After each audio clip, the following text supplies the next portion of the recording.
And in another sign that Pyongyang wants to open up lines of communication with Washington, the regime allowed 3 American detainees in North Korea to speak to CNN. Watchers say that North Korea is using the media to bring Washington back to the negotiating table. Choi You-sun has more. In an exclusive interview with CNN, the 3 American detainees said they were being treated humanely, but that they hoped Washington would soon help them return home. Kenneth Bae, serving a 15-year sentence for alleged hostile acts to overthrow the North Korean government, said he was doing hard labor 8 hours a day, 6 days a week. His diabetes, high blood pressure, and kidney stones have worsened, having gone back and forth between the hospital and the labor camp for the past 18 months. Asking the U.S. government to send an envoy to win their release, Bae said his only hope is returning home and seeing his family again.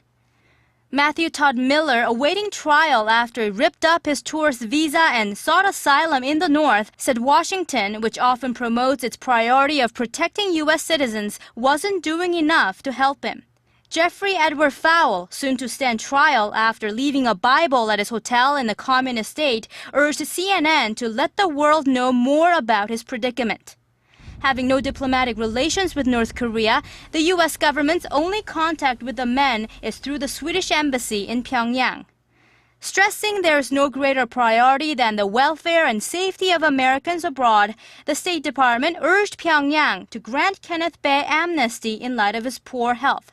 North Korea's strategic use of the media to seek dialogue with the U.S. is increasing pressure on the Obama administration ahead of the midterm elections in November.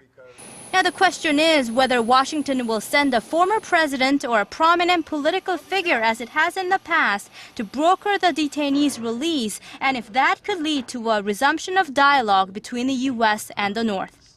Choi You-sun, Arirang News.